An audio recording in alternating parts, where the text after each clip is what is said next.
अचानक से पूरी दुनिया एक इंडियन आदमी के बारे में बात करने लगती है, वो भी इसकी डेथ के लगभग 100 सालों बाद। वैज्ञानिकों ने एक मिस्ट्री फॉर्मूले को डिस्कवर किया जो इस आदमी ने अपने डेथ बेड पर लिखा था, जो कि ब्लैक होल्स के कंसेप्ट को एग्जिस्ट करता था।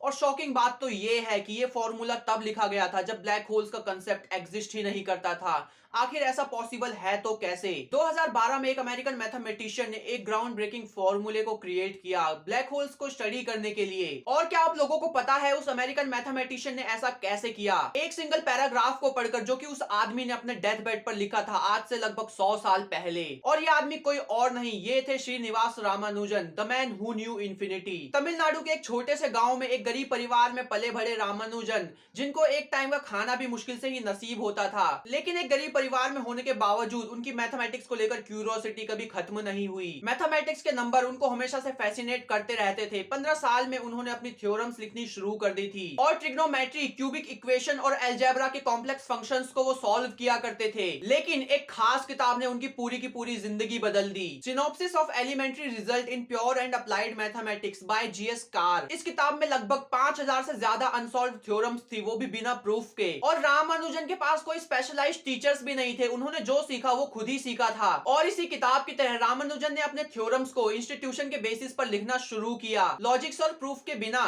क्योंकि उनके पास बाहरी दुनिया का कोई एक्सेस नहीं था। स्कूल टाइम के दौरान उन्होंने अपनी मर्जी से बेर्नॉइल नंबर्स को डिस्कवर किया, और वो भी बिना किसी एक्सटर्नल हेल्प के। उनके आसपास के लोग समझ ही नहीं पाए कि आखिर ये लड़का कर क्या रहा है। स्कूल में उन्होंने इतना अच्छा परफॉर्म किया कि गवर्नमेंट की तरफ से उन्हें कॉलेज में एडमिशन के लिए स्कॉलरशिप मिल गई। लेकिन उनको मैथमेटिक्स का जुनून इतना ज्यादा था कि वो मैथमेटिक्स को छोड़कर बाकी सभी सब्जेक्ट में फेल हो गए, जिसके बाद उनकी स्कॉलरशिप कैंसिल हो गई। लेकिन उन्हें फिर अपना कॉलेज छोड़ना पड़ा, लेकिन फिर भी उनका मैथमेटिक्स को लेकर जुनून इतना ज्यादा था कि उन्होंने अपनी रिसर्च को कंटिन्यू किया। इंडियन मैथमेटिकल सोसाइटी के जर्नल में वो अपनी थ्योरम्स को पब्लिश किया करते थे, और कॉलेज डिग्री न होने के बावजूद लोग उन्हें मैथमेटिक्स का गुरु कहने लगे। 21 साल की उम्र में उनकी शादी हो गई और फैमिली को सपोर्ट करने के लिए उन्हें एक जॉब करनी पड़ी। लेकिन तब तक उनकी तबियत बहुत ज्यादा ही खराब होने लगी थी और ऑपरेशन के उनके पास पैसे नहीं थे। एक सर्जन ने उनका ऑपरेशन फ्री में किया, जिसके बाद से उनकी तबियत थोड़ी ठीक रहने लगी। रामानुजन ने ब्रिटिश मैथमेटिशियंस को अपने काम के लेटर्स लिखने शुरू किए, लेकिन उनके काफी लेटर्स को इग्नोर कर दिया गया। जीनियस होने के बावजूद उन्हें रिकॉग्निशन तब तक नहीं मिलती जब तक कोई वेस्टर्न उन्हें अप्रूवल नहीं दे देता।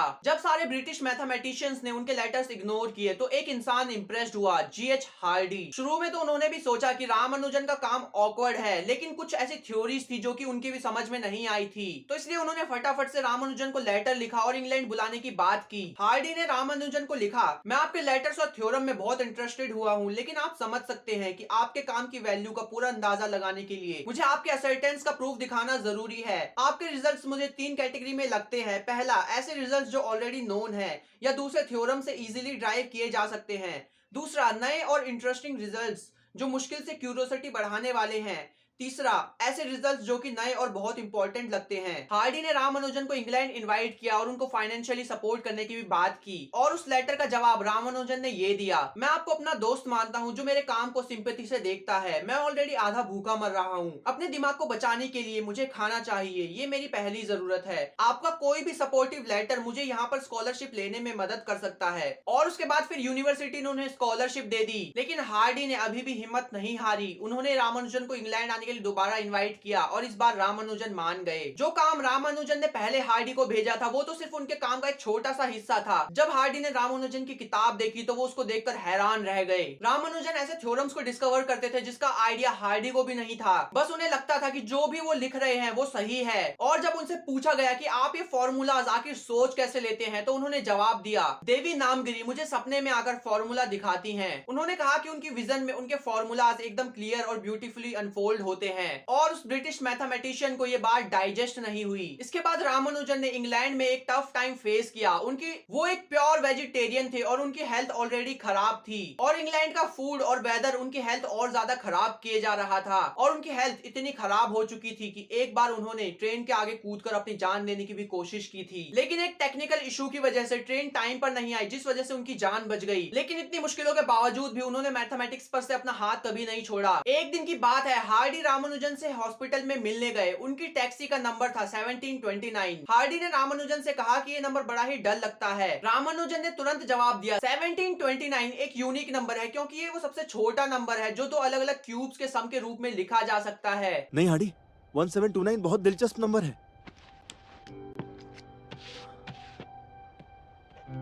It is the smallest number, expressible as a sum of two cubes in two different ways. Wow. तब से 1729 को रामानुजन नंबर कहा जाने लगा। इंग्लैंड में रहकर उन्होंने कैम्ब्रिज यूनिवर्सिटी से bachelor of arts bye research की, जो कि बाद में चलकर पीएचडी कहलाया, और कैम्ब्रिज फिलोसॉफिकल सोसाइटी और रॉयल सोसाइटी के फेलो बने। फाइनली ट्रिनिटी कॉलेज कैम्ब्रिज के फेलो भी बने और ये फेलोशिप लेने वाले पहले इंडियन थे। हार्डी ने लिखा, रामानुजन जब भी इंडिया वापस जाएंगे तो एक साइंटिफिक अंडरस्टैंडिंग के साथ जाएंगे, जो कि किसी इंडियन को पहले कभी नहीं मिला, और मुझे पूरा विश्वास है कि इंडिया उन्हें एक जेम की तरह देखेगा। लेकिन रामानुजन की तबीयत दिन प्रतिदिन और ज्यादा खराब होती जा रही थी। 1919 में वो भारत वापस आए, ये सोचकर कि क्या पता भारत जाकर उनकी तबीयत दोबारा से ठीक होने लगे। लेकिन एक साल बाद 2020 में उनका देहांत हो गया। अपने डेथ बेड पर भी वो फॉर्मूलाज लिख रहे थे, जिनका मतलब उन्हें खुद भी नहीं पता था, और इन्हीं फॉर्मूलाज में से एक ब्लैक होल्स के बिहेवियर को एक्सप्लेन करता है। अब तक उनके कई फॉर्मूलाज हैं जो कि मिस्ट्री बने हुए हैं। उन्होंने मैथमेटिकल फील्ड्स जैसे कि complex analysis, number theory, infinite series, mock theta functions और ऐसे कई एरियाज में सिग्निफिकेंट कंट्रीब्यूशंस दिए हैं। रामानुजन ने सिर्फ 32 साल की एक छोटी सी जिंदगी जी थी, लेकिन गरीब और बीमारियों से घिरे होने के बावजूद भी उन्होंने कभी अपना मैथमेटिक्स को लेकर और अपने सपनों को छोड़ा नहीं। मैथमेटिक्स के लिए उनका जुनून कभी कम नहीं हुआ, और फाइनली आज एक सदी बाद उनको पूरी दुनिया में वो एप्रिसिएशन मिल रहा है जो कि उनको मिलनी चाहिए थी। और अभी भी भारत में कई ऐसे नाम हैं जिनको पूरी दुनिया में जाना जा सकता था, लेकिन उनको वो एप्रिसिएशन नहीं मिली। और अगर आप रामानुजन के बारे में थोड़ा और जानना चाहते हैं तो उनको लेकर एक मूवी यूट्यूब पर भी अवेलेबल है, आप लोग उसे भी देख सकते हो। आई होप आप लोगों को ये वीडियो पसंद आई होगी। अगर वीडियो पसंद आई तो वीडियो को एक लाइक जरूर करना, और अपने दोस्तों के साथ भी शेयर कर दो, और अगर नए हो तो चैनल को सब्सक्राइब भी कर दो। मैं आप लोगों से मिलता हूं नए टॉपिक के साथ नई वीडियो में, तब तक के लिए नमस्ते।